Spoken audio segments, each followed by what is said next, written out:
Dobro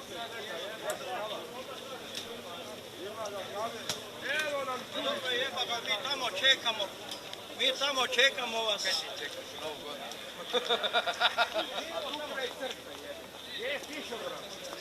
Jebeš kišobran.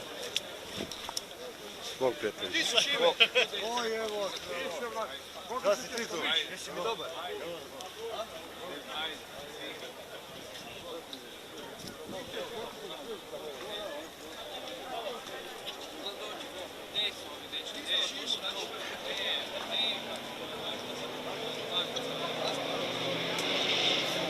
Otišenje štoriš po vijenac. Znaš kaj je jako žao?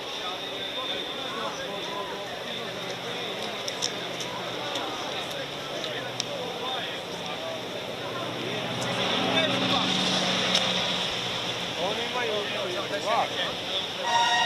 Jel ima još kojega tamo nađa? A di je Ivo Sedlar? Se poznajemo sa Facebooka. Evo, Ja sam snimatelj samo Klein Maršal. Aha, vi ste Geljanović. Tebe vas poznam. Da. Udić. Tako je.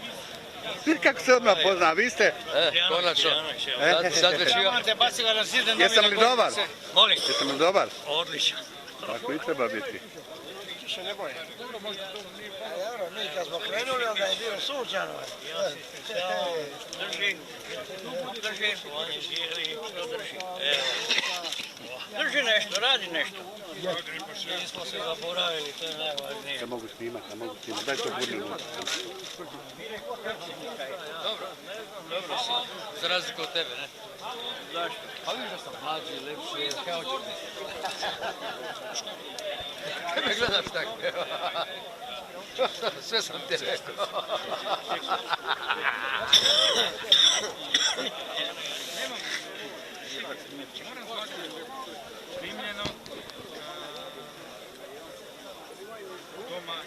Staro, ko je mlađi od nas dva?